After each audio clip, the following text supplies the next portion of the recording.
Well, hello everyone. My name is Nikita Detkov, and I'm CTO and co-founder at OHMYSYNT, where we do personalized AI content for brands. Today, I'm going to talk about the way how we can generate videos using text, or how can we edit videos using text. Yeah. So at first, I have to say that any video you can imagine is just the sequence of frames, sequence of images, and the same way text-to-video task is just text-to-image task, but expanded in time. So at first, we have to ensure that we know how to generate images, and then just proceed to generating images in time. The first model, which is able to generate arbitrary images from the text, appeared at January 2021, and its name is DALL-E from OpenAI. Well, as you can see from these images, it's not in the big resolution, it's not with the big quality, but still it works, and the domain developed really rapidly. In a year, there was a Glide model, also from OpenAI, which increased overall quality, and in a few months, DALL-E 2, Imogen, and Party came out. We can see here a better text understanding, a better resolution. Well, resolution you can't see, but I can tell you it's a better resolution, and a better quality, overall quality of the images. But these are models from big corporations like OpenAI, like Google, so it's not really open to regular people like you and me. And because of this, we need to look at Midjourney and Stable Diffusion. They appeared a little bit later, in a few months. And this event, the appearance, it truly democratized the text-to-image generation. It allowed to bring a lot of single feature apps, allowed to bring a lot of startups and community-driven software on the scene. But what we have now, almost 3 years after the start, is we have a high resolution, almost fully aligned with the text. Here you can see the prompt under the image. We can see high quality images generated and even realistic outputs from the current models. However, also we can use different conditions other than text, for example, depth maps or poses or sketches, anything that can guide and help your image to be more in a way you would like it to be. However, there are problems still. For example, the number of fingers that generated people have, or the text understanding can be a little bit better. And also the ethical side is not in a perfect state at all. But still, however, right now we have a good enough solution, and we can move from generating the image to generating the sequence of images. But how do we measure if the video is good or bad? Well, the obvious example of the obvious thing here is that you want adjacent frames of the video to be related to each other. So you want to have consistency between frames and all objects, shapes, forms, bodies, backgrounds inside of it. Okay, so as you can see here in an example, the frames are not that consistent. So they are kind of, but not really great. Also, what about the plot of the video? You can think of, well, how do you define the plot? You define it by the text, but can you really define the plot of the video by the text, just the text? You can think of any video. It can be a 10 seconds TikTok here, or it can be a 1 minute ad, or 20 minutes episode of sitcom, or even a 2 hours movie. It can be really difficult to explain this in text. And even if you know the way to do so, well, the model that have to generate this should keep all these long-range dependencies about the content in its memory, which sounds very computationally expensive. And the solution is, that was the depressive notes. Why we can't do this? And now the solutions. So at first, in the last April, the previous year, Google showed up with released its paper called Video Diffusion Models. And they show text conditional and unconditional video generation. So as you can see here, the resolution is not that great, the quality is not that great at all, but still it works. So how did they do that? You can, as you can maybe understand, inside there is a diffusion model inside of this process. And they really took just an image generating diffusion model, and they adapted it so it can work in time with the sequence. In a sense, they changed the two-dimensional architecture of the UNet inside this diffusion model to three-dimensional, so it can grow in time, let's say it like this. They use temporal attention between the frames, so it can catch these dependencies in time. Also, they used a two-step generation process. At the first step, you have really small pictures. You have 16 frames of 64 by 64 resolution. And on the second step, you increase the FPS, you increase the resolution, so you have 64 frames, and the resolution is 128 by 128. Not that big, but still, it works. Also, you autoregressively can generate more long videos if you want to. A little bit later, Chinese researchers followed them in May, and well, they managed to successfully did everything the same, but in a little bit higher resolution. It's 256 right now, and with the help of transformers instead of diffusion models. So they also use temporal attention to bring the time dependencies, and they also use autoregressive matter of generation. Next one. There was a really quiet summer, and in September was the bang from the Meta, which released Make a Video network.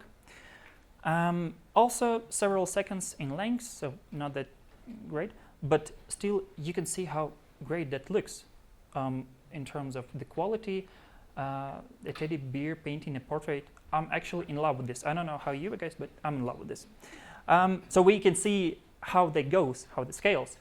And what's inside of it? Well, they have the they are reusing the fixed weights of DALI 2 architecture, and also having a temporal attention inside of it. Yeah. Sorry. Yeah.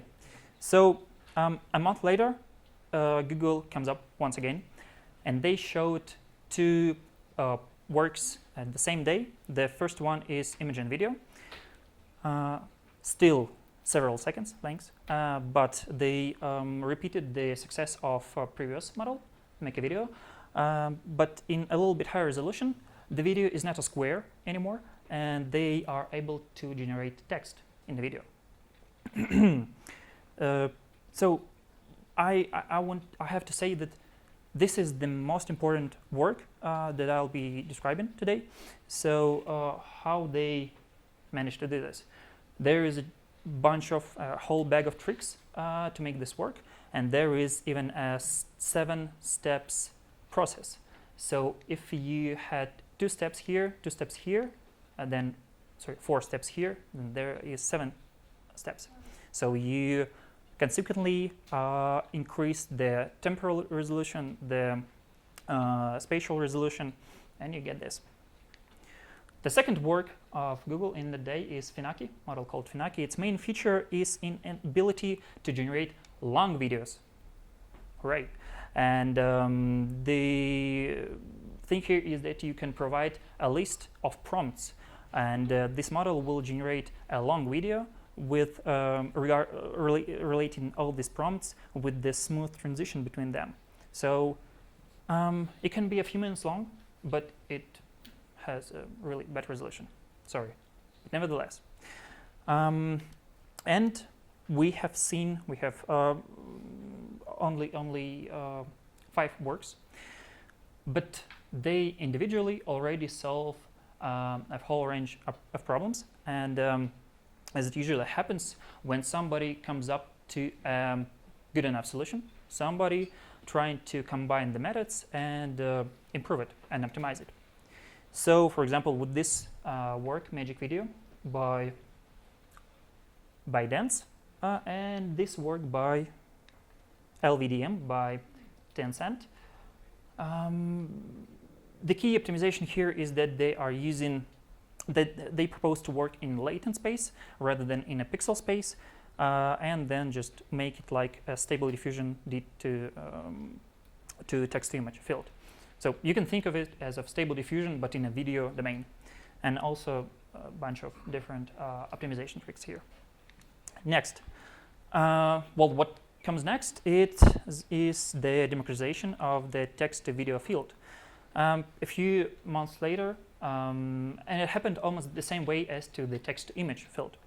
Alibaba released the first open source text-to-video model called Video Fusion, which is able to generate videos from text, and you can run it on your own hardware, well, which is not that really demanding. Then, the same time, Runway company launched its online creators tool called Gen 2, and here you can see the example of video generation, but not using only the text and also using the reference image to start with to guide the further generation. Same way, PixArt releases the paper called Text to Video 0.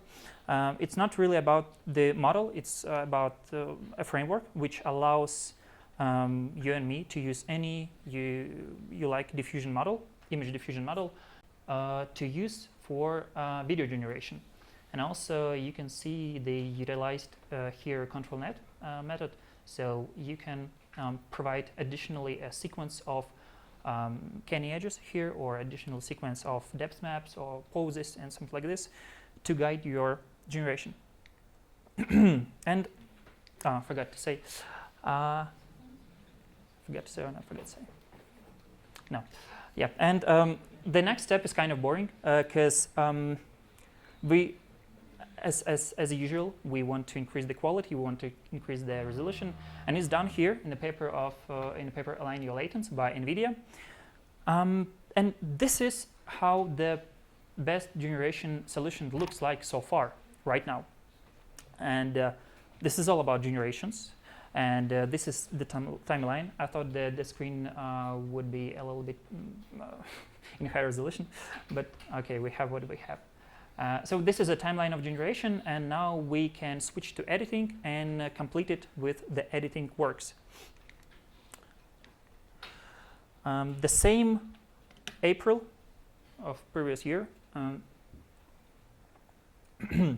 the same time when the first video generation work by Google appeared, the one with fireworks, as you might remember. Israeli researchers released the Text to Life paper, which does this. This is exactly what you expect to see when talking about text-based image editing. So I don't know, I'm still, I once again want to say that I'm in love with this. Once I first saw this, it was just amazing, because I never saw anything like this. Yeah, so the problem with this thing here is that inside the architecture they are using neural layered atlases. Unfortunately, I can't describe and tell what is it in deeply, because it's just too long. But well, this thing it restricts the usage of this method to only not high motion video. So you have your video to be static, so it will work. But now this restriction is gone. With the Tuna video, you have a completely diffusion architecture without any atlases and so on. But to make this work, you have to unfortunately take a time and fine-tune the diffusion model on the input video to have an ability to edit as many as how you like. Yeah. Yeah. So with this work, DreamX by Google, you still have to fine-tune a video, I'm sorry, a model on the input video, but now we have a higher resolution, higher quality, higher, etc. Because of on the hood they are using image and video, which I mentioned 10 slides ago. Now, progress is unstoppable, as we know this, and just in a few moments, runway before Gen 2 model, which I also mentioned earlier, they launched Gen 1 in their online application and so on, which does this. So basically, once again, as Make a Video by Meta in the previous September, this model increases the quality dramatically. So it looks really great. It's really consistent. It's really pretty good in details and so on. So yeah, this is kind of a banger once again. And the keys to success is actually a pretty obvious. To keep the to preserve the structure of the video, of the input video, you just have to make a condition on the depth map of the video, and you no longer need any fine-tuning to make this work. Next, Chinese researchers caught up with the video P2P model, and this is amazing. Why? Because now we are able to edit only single object of our interest, not the whole video, not the stylization, just one single object. This is, sorry.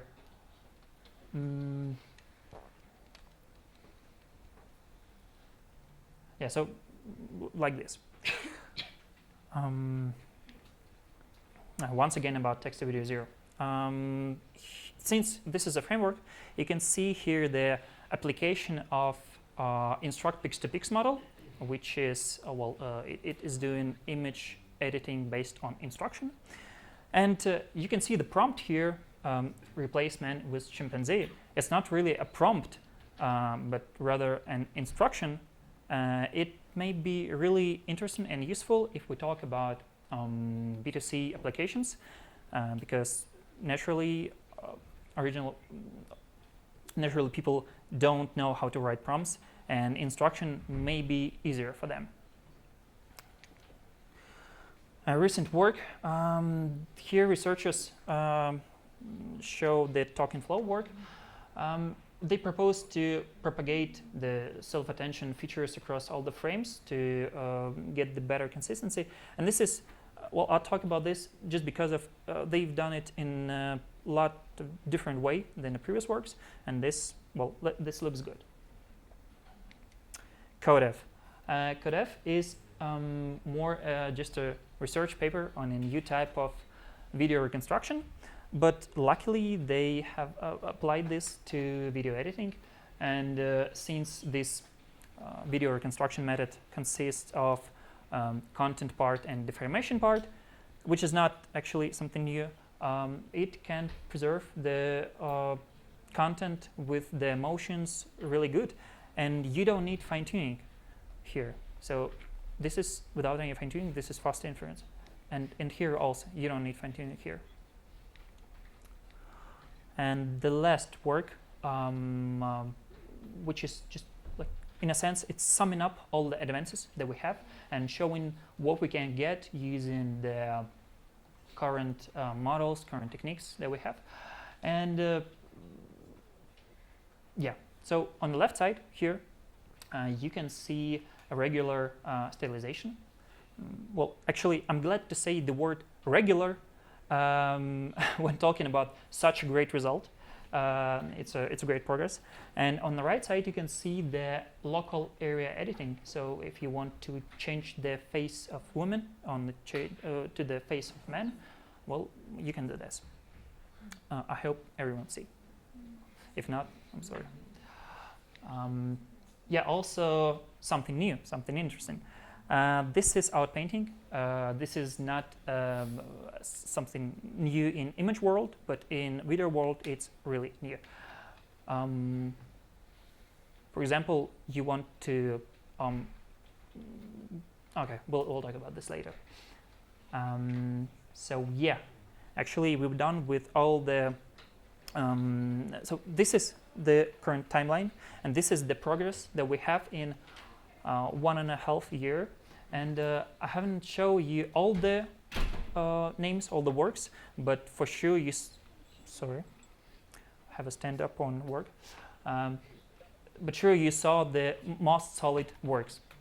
And in just 1.5 years, we we achieved the following. So we moved from frame by frame generation and frame by frame editing to this. We can generate consistent 24 FPS at max, full HD videos. We can definitely understand what's going on in these videos, but I hardly can say that this is a mid quality, but let's say this is a mid quality. And hypothetically, they can be few minutes long. I'd say 1 minute, 2 minutes, 3 at maximum. Okay, and about, sorry, once again.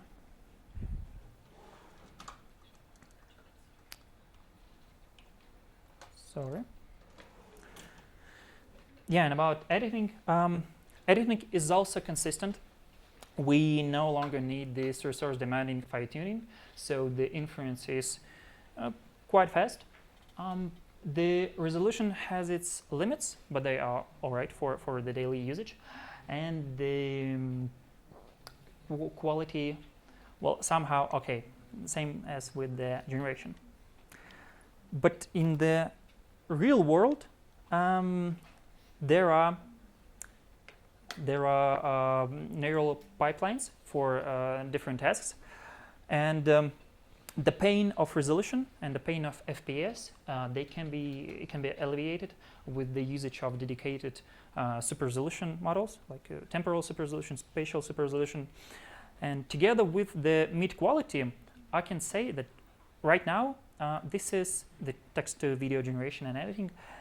This is good enough for creators that can run these solutions, try, I don't know, tens of times, have something fixed and post-processed using Adobe's After Effects and so on.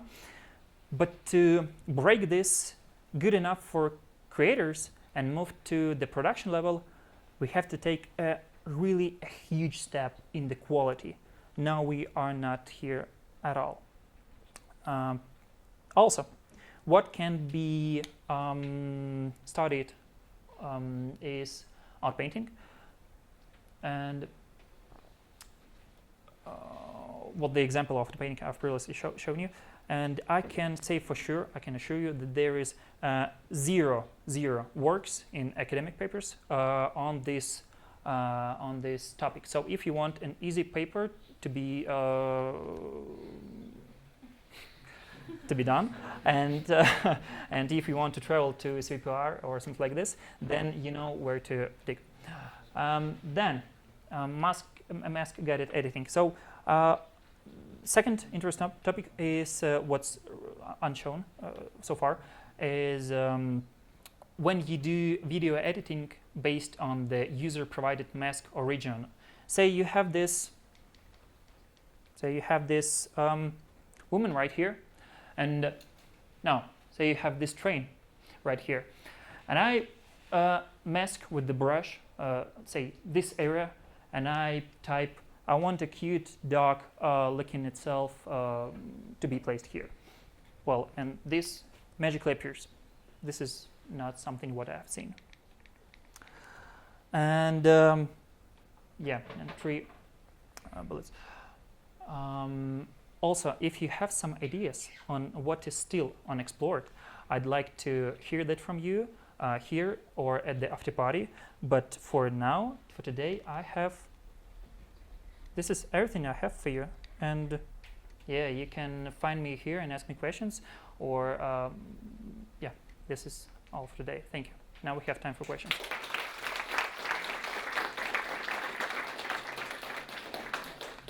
Yeah, I'm sorry. This is not really a technical review. It's more of a just overview. If you want some really deep technical questions, I definitely can answer them. But so yeah, you're free to ask. Thank you for the informative talk. So I actually have two questions. First, regarding the length of the video. So if you generate one video, can you use like the last couple of images to create continuation for that video or not? And also regarding the quality. So are the examples you showed from open source models, and whether do they have that quality or these are some cherry picks? Okay, got it. Thank you. Well, answer to the first question.